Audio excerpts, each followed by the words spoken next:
All right, welcome to the After Sets podcast with Mark Sartella and Savannah Mays. Give it up for Pablo Francisco. Thank you very much. One of the all-timers. Oh, yeah. Thank you very A much. purveyor of the dark arts. The dark arts. Is what you are. Yeah. Now, what is your comedy origin story? I don't think anyone knows it. Like, where'd you start? Where are you from? Who are you? Tucson, Arizona, then all the way to the Gulf, Philadelphia, Atlanta, LA, Northern California, where the girls are warm, and Tucson, Arizona. Okay. And got my friends, my neighbors were the guys who were really funny. They would make fun of my parents, and I make fun of theirs, and just bizarre, stupid stuff like that. And there was a movie called Heavy Metal. And there was one, and it was, it's a movie about 4 stories in it.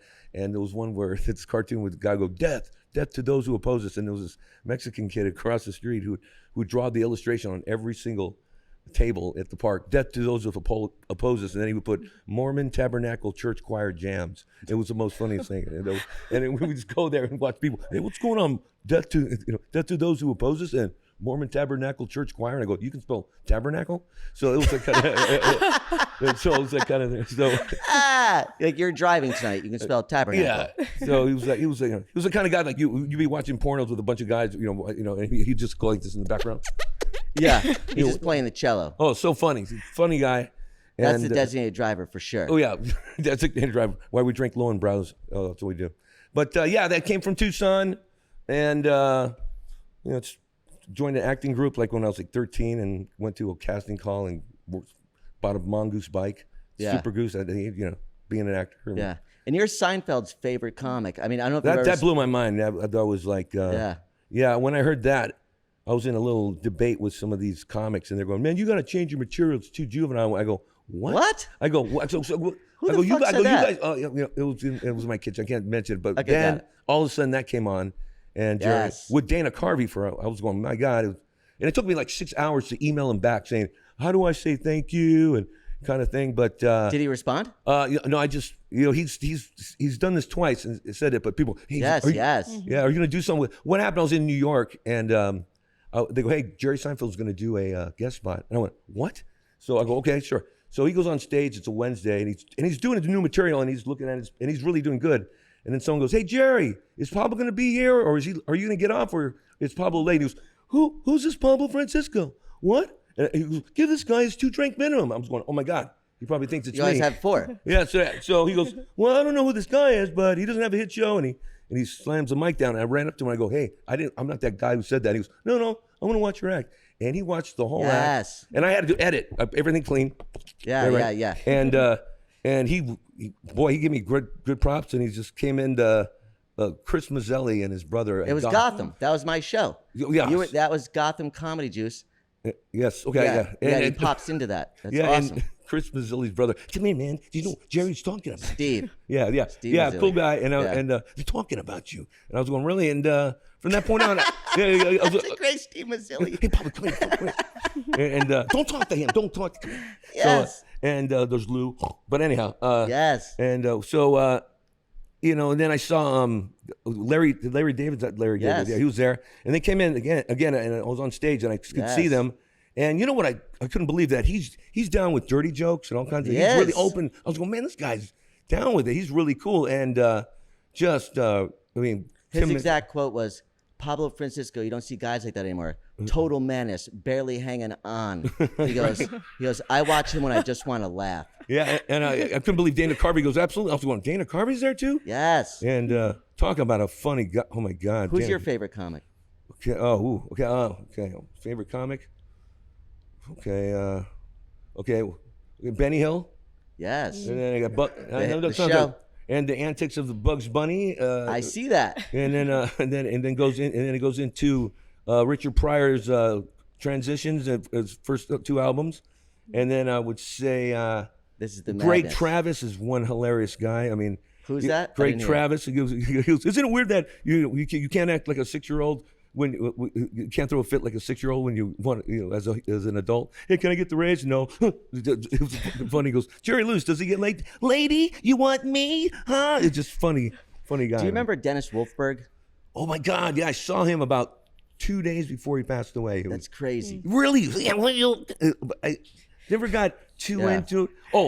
Andy Kaufman. I've been watching Andy Kaufman every single day. Thank you very much. Because they cannot shoot. I appreciate the impressions with every single name that you list. Oh, Thank you very much for that. Now, were you blessed with a special voice? Now you have the extra vocal cords, or do you practice these voices to get there? I go, okay. So his name is Steve Kramer. Steve Kramer is this guy I toured with, and he goes, I go, how do you do Gene Simmons? And what he does, he goes, it's a little bit of the aardvark, the ant aardvark in Pink Panther, and the guy Jackie Mason. So this is Gene Simmons, and let me tell you something. I don't do drugs, even though I'm a demon and I spit blood. You take the aardvark and put those two together, and this guy could come up with, the Wrath of Khan. I will just watch this guy go, how do you do it? And he'll go, take this and put it together. Frank Caliendo, on the other hand, could just really rock on that one, but he makes me laugh too. So this is a hurricane. Benny Hill, Bugs Bunny, Jackie Mason. Frank Caliendo. I see all this. I get it now. Yeah, and then I know I like the way Kathy Griffin I like the way she tells her stories. She's very funny. I think I just got her information. I think we're gonna have her at the Catalina Jazz Club soon. I'll have you on that same exact show because I agree with you. Yeah. But this is the Van Gogh Starry Night painting circle thing that is Pablo Francisco was created from. I see all these things now. That's right. Johnny Carson on coke. I'm so fucked up. He was, yeah. I'm so high right now. I can put a Yugo in orbit. Is that a new drummer? He was a closeted cokehead. There's no doubt about it. Yeah, multiple times married, crashed his car, multiple DUIs, had to go to rehab, had to go to DUI classes. And then also 80s, everything's blank. Like there's no social media, so people can't out you. But yeah, it's also in his own autobiography. I think he's like, I did coke. Yeah, you did coke. But just a brilliant guy. Who's your late night guy? Is that your favorite guy of all time? Like Jimmy Fallon. I would have to say. Jimmy is great. Yeah, we when he was hosting Conan at the time, we took over Conan. I did a show. Late show. I remember that. And we were in Montreal together, and I go, dude, you made it. And he goes, yeah. And I go, hey, you're gonna get the Tonight Show. And he goes, I don't want it. I go, I don't want it. Then the producer and stuff, they changed him real quick. They put him in a suit and tie. Yeah. And he got, no, I get Jay Leno. I go, man, Jay Leno, he's a good guy, but his chin, you could put a tie clip on it. But good guy. No, Jimmy is so funny because when I agree. Even I go, how does it feel to be the funniest TV show host? Better, more funnier than your talent on the show. And Jamie Foxx is great. I was going to USIU here, and he popped in. He was driving his Isuzu Impulse, and he got In Living Color from there. And he just kept on going. And when I see him, I go, he goes, I remember you. And, you were at those parties? No, I never. No, I didn't go to those. Jamie Foxx parties. Jamie Foxx I remember. Parties too. Yeah. His friends were actors and stuff, and he was back then. He was a musician. Yes. And he was doing stand up too. Piano player. Yeah, really good. His grandmother made him learn piano. She goes, if you learn piano, you'll never be unemployed. Right. Yeah. Well, so he just learned it. Well, he got it. And you know what? He left his demo tape in my Scott stereo. So I still have that too. It's kind of weird. Yeah. And then you met our sound man, Brody. Brody got a job because of you. Did you tell him? Yeah. You already told him? Yeah, he did. And what's the story? I got a job because I quoted the movie trailer voice. Yeah. Someone told me, someone goes, hey man, did you know people are doing your voice for their audition? I go, more power to them. And I go, yeah, you go in there, you go, this summer has Brady written all over. I'm trying to work on that forensic guy. On the next forensic files of David and Susan Cameltoe found out there was a dingleberry and it had a story to tell all of its own. Kind of barely hanging on.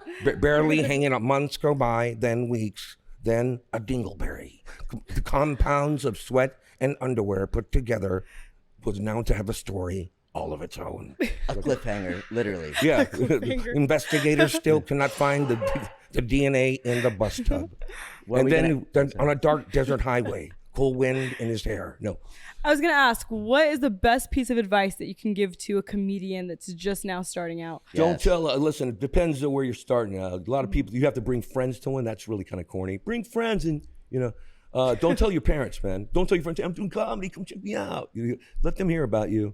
And do that, and that's what I did, And that is because your career took off like wildfire when people. You were a word of mouth guy without doubt. Oh, it was. Oh, I just got. It was weird. There's a guy named Mark Britton, man. He goes by China Man. He was 20 years old, and I was 19. No, I was 20. He was 19, and he was headlining.